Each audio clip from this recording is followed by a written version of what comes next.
ठीक फ्रेंड्स, फिर से कंटिन्यू करते हैं हम। तो अब हम अगला टॉपिक लेके चलेंगे, द्विघात या बहुपद के शून्यांक जीरोज।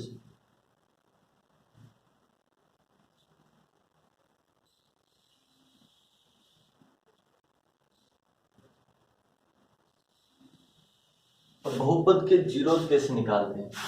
अब मान लो कोई लीनियर पोलिनोमियल दे रखा है, द्विघात पोलिनोमियल, क्वाड्रिक पोलिनोमियल दे रखा है, त्रिघात पोलिनोमियल दे रखा है, उसके हम जीरोज निकालते हैं।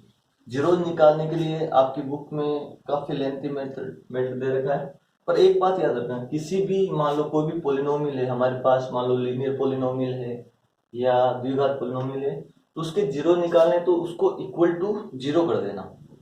आप सीधे मान लो हम कोई लीनियर पोलिनोमियल लेके चलते हैं, लीनियर पोलिनोमियल लेके चलते हैं, मान लो 2x प्लस 3। अब मान लो ये पोलिनोमियल है, लीनियर पोलिनोमियल। अब हमें इससे जीरोज फाइंड आउट करने हैं, मान लो इसके जीरोज फाइंड आउट करो। तो जीरोज फाइंड आउट करने के लिए आप एक काम करना, इसको इक्वल टू जीरो कर देना। ठीक है, इक्वल टू जीरो करके फिर x की जो x है इसकी वैल्यू फाइंड आउट करना है। इसकी वैल्यू फाइंड आउट करेंगे तो क्या होगी, 2x इक्वल टू -3 और x इक्वल टू -3/2 और y की वैल्यू क्या हो जाएगी, y इक्वल टू 0। तो यहां से हम एक बात समझ सकते हैं, मान लो हमें x की वैल्यू फाइंड आउट हुई, x की वैल्यू क्या है, -3/2।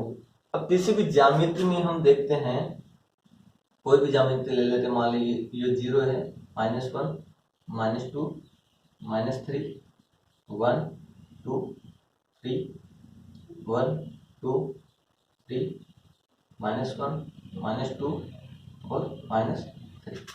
ठीक है, इस ज्यामिति में देखते हैं हम, निर्देशांक ज्यामिति में, कि x इक्वल टू -1/3। मान लो -1/3 यहाँ पे, और x पे ऑलवेज y 0 होता है।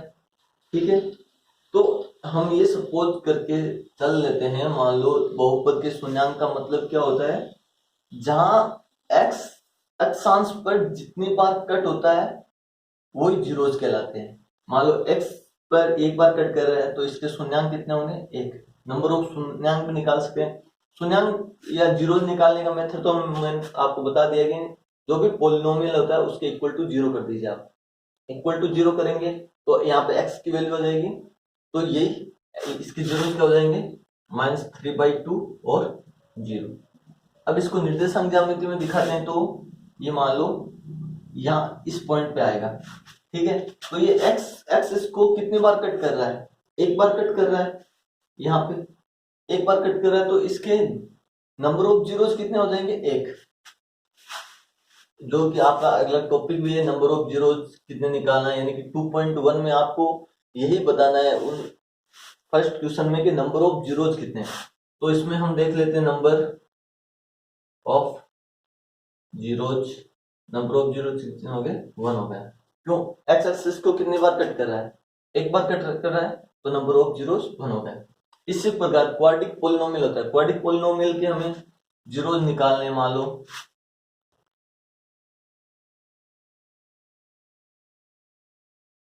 क्वाड्रिक पोलिनोमियल है, इसके हमें जीरोज निकालने हैं।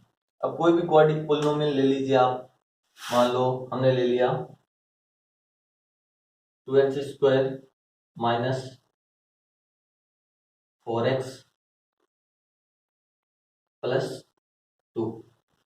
ठीक है, तो इसके हम कोई जीरो निकालने तो इसको इक्वल टू 0 करेंगे। ठीक है, फिर इसको हम क्या लिख सकते हैं, 2x² माइनस 2x प्लस 2। यहाँ से 2x कॉमन आ जाएगा तो क्या बचेगा, x -1। यहाँ से -2 कॉमन आ जाएगा तो x -1।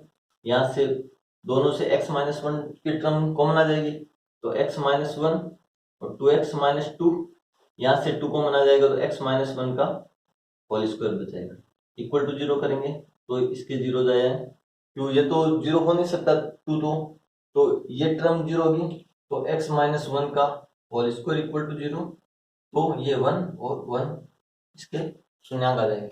तो x इक्वल टू 1, तो ये कट करेगा तो इसका शून्यांक हो जाएगा 1। ठीक है, तो किसी भी पोलिनोमियल का हमें जीरो या शून्यांक निकालने हैं तो सबसे पहले एक काम करना है, उसको इक्वल टू 0 करना है।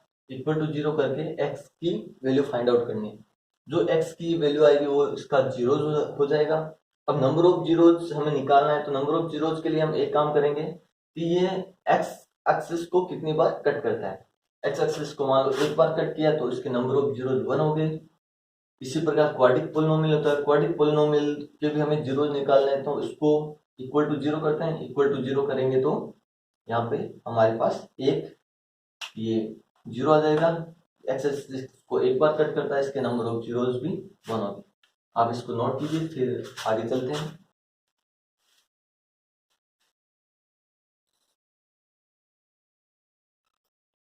30 सेकंड का आपके पास टाइम है, आराम से नोट कर लीजिए आप।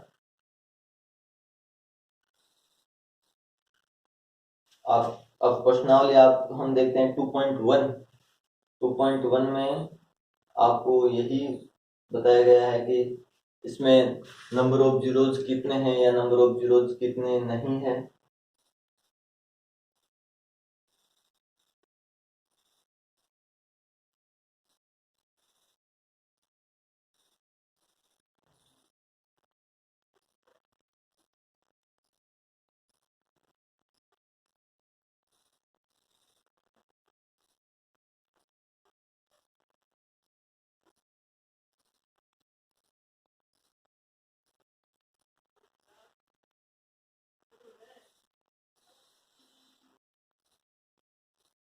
ये आपकी प्रश्नावली आ गई 2.1। ठीक है, इसमें फर्स्ट क्वेश्चन देखते हैं हमारे पास। इसको साफ कर देते हैं।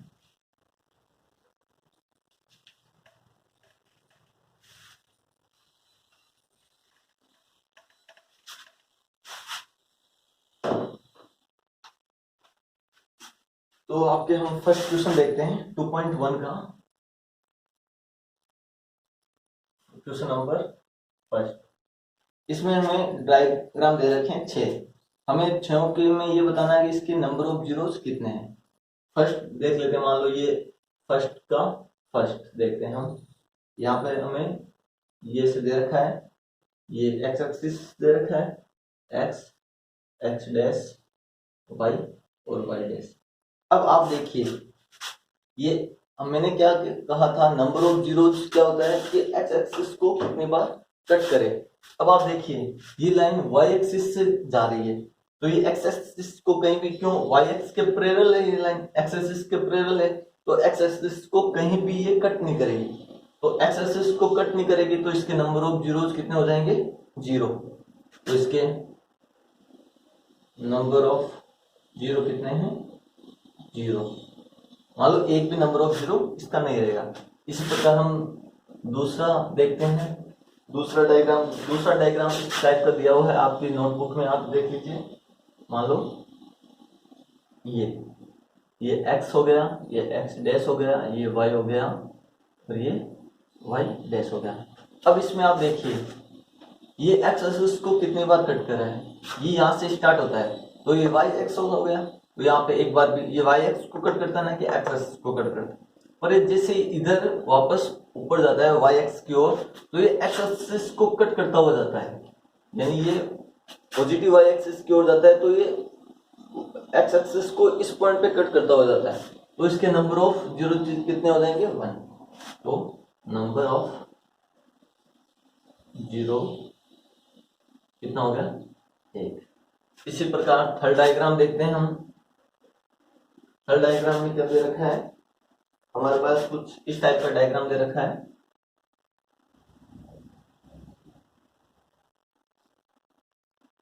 ये x हो गया, ये x डैश हो गया, ये y हो गया, ये y डैश हो गया।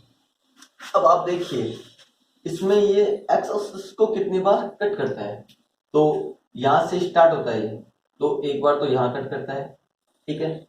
ये y एक्सिस हो गया, तो यहाँ पे हम नंबर ऑफ जीरो इंक्लूड नहीं कर सकते। फिर ये वापस नीचे की ओर आता है, तो ये एक बार यहाँ पे कट करता है, और फिर यहाँ से नीचे होते हुए ये वापस ऊपर की ओर जाता है, तो एक बार यहाँ पे कट करता है। तो 1 2 3 यानी 3 बार एक्स एक्सिस को ये चाहे वो नेगेटिव एक्सिस को कट करे या पॉजिटिव को, वो नहीं देखना, हमें एक्स एक्सिस को देखना है कि वो कितने बार कट करता है। तो एक बार, दो बार, तीन बार, तो इसके नंबर ऑफ जीरोस कितने हो जाएंगे? 3। इसी प्रकार आप फोर्थ डायग्राम देख सकते हैं, इसमें नंबर ऑफ जीरोस हो गए 3। ठीक है, फोर्थ डायग्राम दे सकते हैं, वो दे रखा है मान लो इस टाइप का,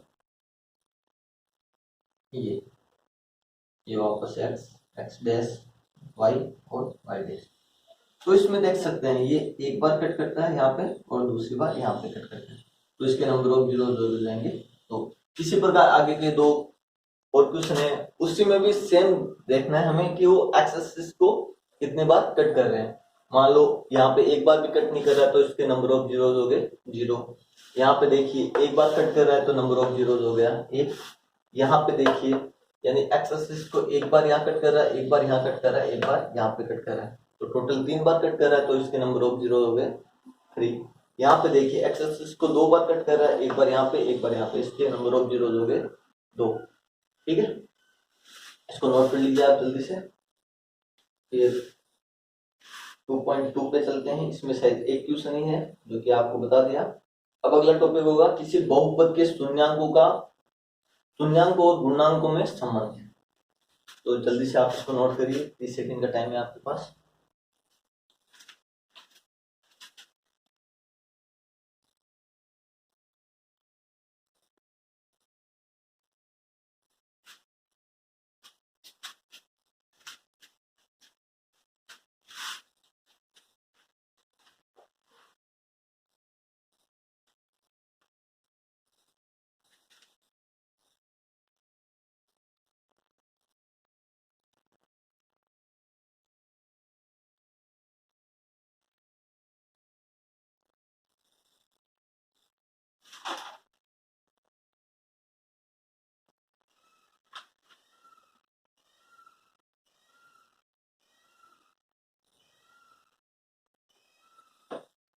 शायद आपने नोट कर लिया होगा।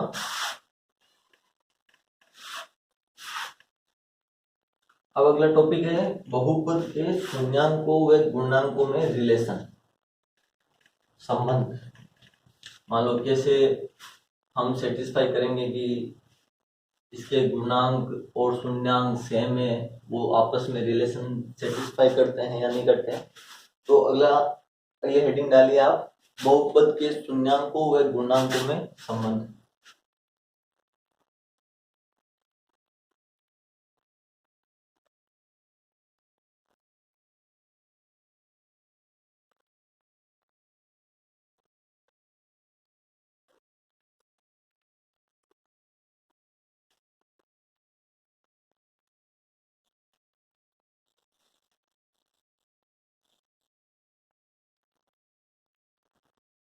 बहुपद के शून्याङ्कों व गुणांकों में संबंध। ठीक है, तो हम आपके नोटबुक का एक एग्जांपल लेके चलते हैं और फिर बताएंगे कैसे शून्याङ्कों व गुणांकों में आपको रिलेशन सेटिस्फाई करवाना है। एग्जांपल लेके चलते हैं, आपकी नोटबुक का है 2x² minus 8x plus 3। 2x² minus 8x plus 6। अब आपको ये बहुपद देख के पता चल जाता है ये किस टाइप का बहुपद है।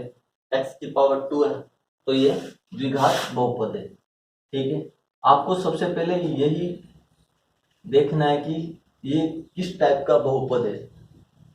क्यों, मान लो शून्याङ्क उसी पे डिपेंड करते हैं। मान लो द्विघात पॉलिनोमियल है तो इसके 2 शून्याङ्क होंगे, त्रिघात पॉलिनोमियल तो इसके 3 शून्याङ्क होंगे, और यदि लीनियर पॉलिनोमियल है तो उसका 1 शून्याङ्क होगा।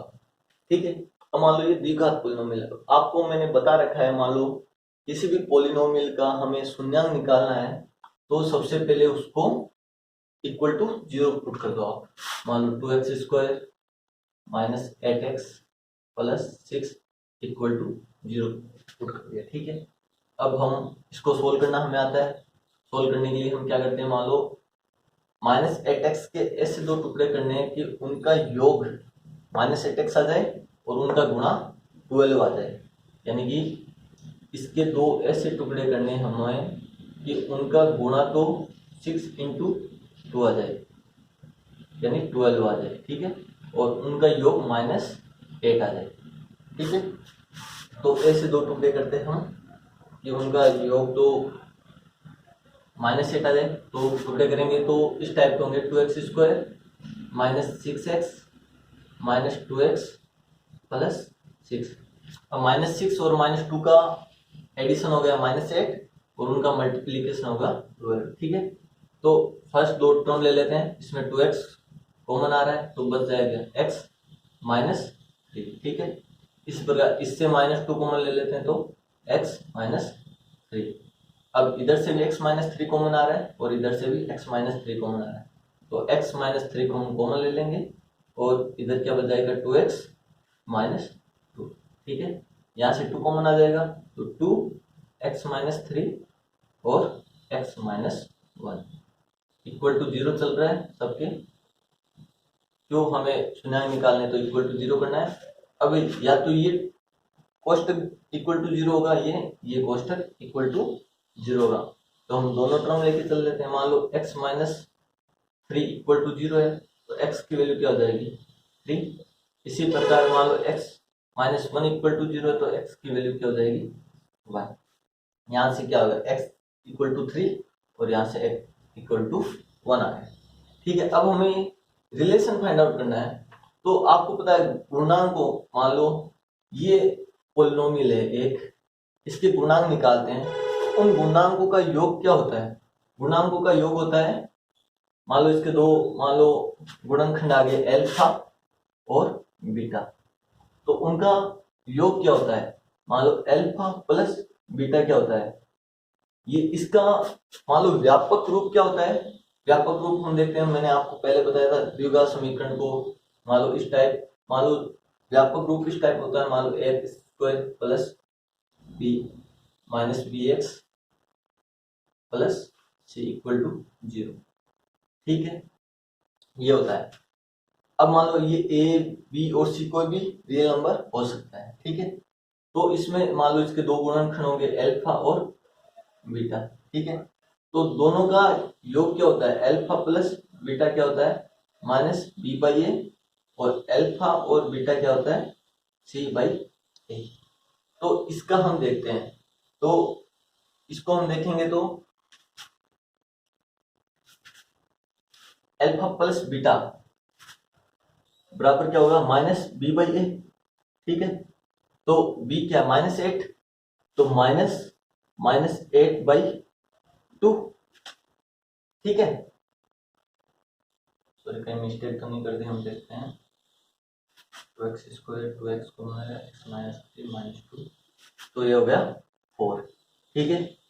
तो इन दोनों का सम करते हैं, इसका एक ये आ गया शून्यांक, एक ये शून्यांक हो गया, इन दोनों शून्यांक का सम करते हैं, क्या आता है 4 आता है, और इधर गुणनखंडों का योग भी क्या हो गया 4 हो गया, यानी हमारे पास ये करेक्ट है। इसी प्रकार हम देखते हैं, मान लो अल्फा और बीटा, इनका गुणन, दोनों का गुणा क्या होता है, मान लो c/a होता है, c क्या है 6 और a क्या है 2, तो ये क्या हो गया 3, ठीक है। अब इन दोनों का मल्टीप्लीकेशन क्या हमारे पास क्या आएगा 3। अब ये दोनों आपस में सेटिस्फाई कर रहे हैं, क्योंकि दोनों का सम 4 आ रहा है, इधर भी गुणनखंडों का सम भी 4 आ रहा है और इधर शून्यांकों का सम भी 4 आ रहा है, गुणनखंड का गुणा भी 3 आ रहा है और इधर शून्यांकों का गुणा भी 3 आ रहा है। तो इस प्रकार हम ये कह सकते हैं कि ये द्विघात बहुपद शून्यांकों व गुणांकों के बीच में संबंध को सेटिस्फाई करता है। इसी प्रकार हमें बाकी के, मान लो कोई भी इस टाइप का क्वेश्चन आ जाए, मान लो द्विघात कोई बहुपद दे रखा है और उसके गुणांकों व शून्यांकों में हमें एक रिलेशन फाइंड आउट करना है, मान लो सेटिस्फाई कराना है, तो पहले हम इसके शून्यांक निकालेंगे। शून्यांक निकालने के लिए क्या करते हैं, उसको इक्वल टू 0 पुट करते हैं। इक्वल टू 0 पुट करने के बाद हम इसके शून्यांक निकालेंगे, एक शून्यांक आ गया 3 और एक शून्यांक आ गया 1। इसी फिर इसके हमें गुणनखंड तो करने आते ही हैं, गुणनखंड मान लो अल्फा और बीटा होता है। अब आपको पता है इसका अल्फा, दोनों गुणांकों का सम क्या होता है, अल्फा प्लस बीटा बराबर -b/a और अल्फा बीटा बराबर c/a, जो कि मैंने आपको बता दिया। मान लो इसके दो गुणनखंड होते हैं, मान लो क्यों एक द्विघात बहुपद है, द्विघात बहुपद के गुणनखंड कितने होंगे शून्यांक भी दो होंगे और गुणनखंड भी दो होंगे। मान लो एक गुणनखंड है अल्फा, दूसरा गुणनखंड है बीटा। दोनों का सम क्या होगा? दोनों का सम होगा माइनस बी बाई ए, और दोनों का मल्टीप्लीकेशन होगा सी बाई ए। ठीक है, तो इसके माइनस यहाँ पे देखते हैं अल्फा प्लस बीटा, तो माइनस बी बाई ए, तो माइनस और बी क्या है पूरा। हाँ, हमें एक बात याद रखनी है, इसको पूरे साइन के साथ उठाना है, यानी चिन्ह समेत इसको उठाना है। तो नहीं कि हम ये नहीं करते कि ओनली 8 को साथ लेके चलें, ओनली 8 को साथ लेके चलना है, इस पूरे साइन को साथ लेके चलना है। तो ये -8 है, नहीं कि ओनली सिंपल 8 है। तो -8/2, तो माइनस माइनस प्लस हो गया, और 2 से डिवाइड करेंगे तो 4 आ गया। इसी प्रकार अल्फा बीटा, तो सी क्या 6, सी बाई ए करना है, तो ए क्या है 2, तो 6/2 इक्वल टू 3 हो गया। ठीक है, आप इसको नोट करिए, फिर हम आगे देखते हैं।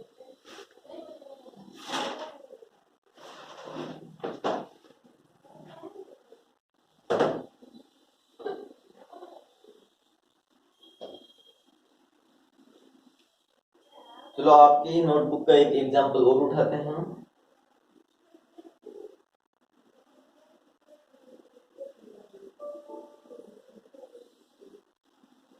आपकी नोटबुक का एक एग्जाम्पल और है, आपने शायद नोट कर लिया हो तो बताइए आप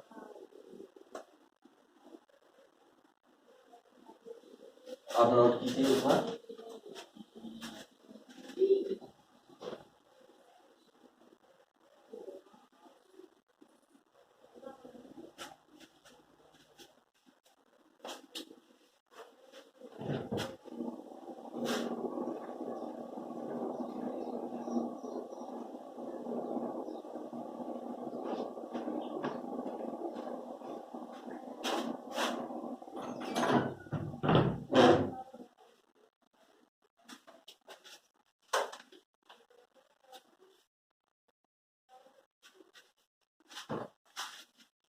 आपकी नोटबुक का एक अगला एग्जाम्पल लेके चलते हैं। नोट कर लिया शायद सबने? एक एग्जाम्पल से आपको ज्यादा और क्लियरिटी हो जाएगी कि हमें क्या करना है, क्या नहीं करना।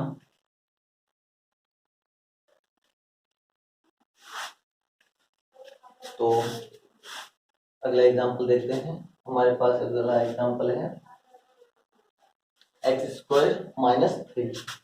ठीक है, x² - 3। अब ये भी आपको देख के पता चलता है एक द्विघात बहुपद है, क्योंकि पावर 2 है। और अब आगे का प्रोसेस आपको रिमाइंडर रखना है, हमें करना क्या है। तो आपको मैंने बताया था पहले इसके शून्यांक निकालने। शून्यांक निकालने के लिए आप क्या करेंगे, इसको इक्वल टू 0 पुट करेंगे। तो इसको इक्वल टू 0 पुट कर दिया, इक्वल टू 0 पुट किया तो हमारे पास इसके दो गुणनखंड आ जाएंगे। एक तो हो जाएगा x - √3 और एक आ जाएगा x + √3। अब किसी को ये निकालना नहीं आए तो हम यहाँ से देख सकते हैं। मान लो 3 को उधर लेके जाना है, x² = 3 और x = ±√3। ठीक है, तो एक इसका गुणनखंड हो जाएगा x - √3 और इसका गुणनखंड हो जाएगा x + √3। अब वही बात, या तो ये कोष्टक 0 होगा या ये कोष्टक 0 होगा। तो पहले इस कोष्टक को इक्वल टू 0 करते हैं, तो x - √3 = 0। तो यहाँ से क्या आ जाएगा, x की वैल्यू √3। इसी प्रकार इस कोष्टक को 0 पुट करते हैं, तो x + √3 = 0, तो x = -√3। ठीक है, इसके हमारे पास दो जीरो आएंगे। एक तो क्या आ गया -√3 और 0, और एक आ गया -√3, सॉरी एक तो आ गया -√3 और 0, और एक आ गया +√3 और 0। हमारे पास शून्यांक तो आ गए ये दो। ठीक है, अब इसके हम गुणनखंड देखते हैं। अब इसका व्यापक हल, व्यापक रूप आपको बताया था हमने। मैंने क्या बताया था, x² + bx + c टाइप में। अब आपको ये पता है इसमें x की टर्म नहीं है, तो मैंने आपको पहले ही बता दिया था x की टर्म होती है, पर वो किस रूप में होती है। अब हम इस बहुपद को इस टाइप में भी तो लिख सकते हैं, x² - 0x या +0x - 3। इक्वल टू 0 इस टाइप में भी लिख सकते हैं, क्योंकि ये 0 से किसी भी चर को मल्टीप्लाई करने पर 0 हो जाएगा, तो ये 0 टर्म हो जाएगी, तो एक्स स्क्वायर माइनस 3 बच जाएगा। तो एक्स स्क्वायर है, द्विघात समीकरण है, तो इसके गुणनखंड भी 2 होंगे, एक तो मान लो अल्फा हो गया, एक बीटा हो गया, ठीक है। तो दोनों का योग आपको बता ही रखा है मैंने क्या होता है, माइनस बी बाई ए होता है। तो यहाँ पे बी क्या है, 0 है, और ए क्या है, 1 है, तो 0 बाई 1 क्या जाएगा, 0। इसी प्रकार उनका दोनों का गुणनखंड क्या होता है, सी बाई ए, तो हमारे पास यहाँ पे सी क्या -3 और ए क्या है 1, तो क्या हो गया -3। इसी प्रकार अब यहाँ पे गुण शून्याङ्क कितने हैं, +√3 और -√3, इन दोनों शून्याङ्कों का सम करते हैं हम, ठीक है, सम करते हैं, सम क्या जाएगा 0, क्यों, +√3 और -√3 दोनों का सम क्या हो गया 0, और उनका दोनों का मल्टीप्लीकेशन क्या हो जाएगा, मल्टीप्लीकेशन हो जाएगा √3 इंटू -√3, √3 कितना हो गया 3, और साइन किसका हो गया माइनस का, यानी -√3, तो ये भी 0, सम 0 है, और मल्टीप्लीकेशन -√3 है, इसी प्रकार सॉरी -3 है। इसी प्रकार इन दोनों शून्याङ्कों का सम क्या है 0 है, और मल्टीप्लीकेशन क्या है -3 है, तो ये आपस में रिलेशन सेटिस्फाई करते हैं। तो ये आपका आंसर है, आप नोट कीजिए इसको भी, बस समझने की कोशिश कीजिए हमें करना क्या है, हमें शून्याङ्कों गुणांकों में एक रिलेशन फाइंड आउट करना है। रिलेशन फाइंड आउट करने के लिए आप सबसे पहले माइंड में एक याद रखिए कि शून्याङ्क निकालने हैं तो हमें उसको इक्वल टू 0 तो पुट करना ही करना है, इक्वल टू 0 पुट करेंगे, फिर इसके हम पार्टीशन करेंगे, पार्टीशन किया तो 1 -√3 और 1 +√3 आया। अब इसको इक्वल टू 0 पुट कर देते हैं, इसको भी इक्वल टू 0 पुट कर देते हैं, ठीक है।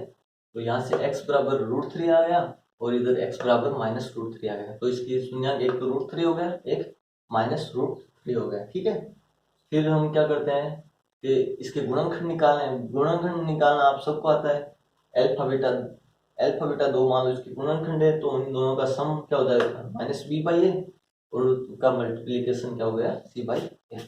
आपको 30 सेकंड का टाइम है, आप नोट कीजिए, फिर आगे का देखते हैं।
आपने नोट कर लिया होगा इसे।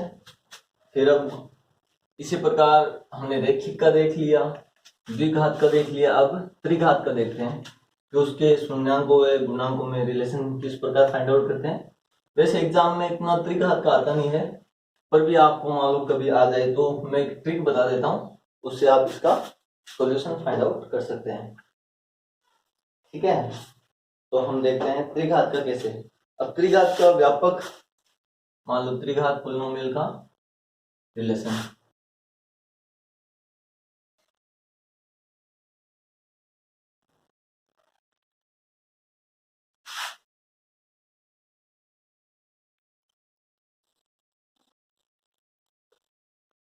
ठीक है, तो त्रिघात का व्यापक रूप आपको पता है क्या होता है, x cube plus b x square plus c x plus D.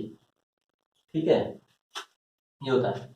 तो इसको सोल्व करने के लिए हम देखते हैं कि अब इसके मान लो गुणांक निकाल लें या शून्यंक निकाल लें, तो आपको एक काम करना है, सीधा इसको इक्वल टू 0 करना है और इसके शून्यंक हमारे पास फाइंड आउट हो जाएंगे। 3 त्रिघात है तो इसके 3 शून्यंक हमारे पास फाइंड आउट हो जाएंगे।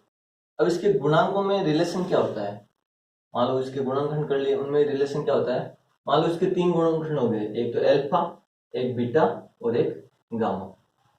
जो मान लो त्रिघात है तो 3 होंगे, द्विघात होते तो अल्फा बीटा मान के चलते हैं, त्रिघात है तो अल्फा बीटा और गामा। तो पिछली बार हम क्या कर रहे थे, 2 थे तो अल्फा प्लस बीटा कर रहे थे और अल्फा इंटू बीटा कर रहे थे।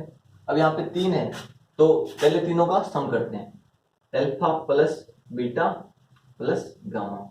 एक तो ये रिलेशन आएगा हमारे पास। एक अब 3 है तो दो का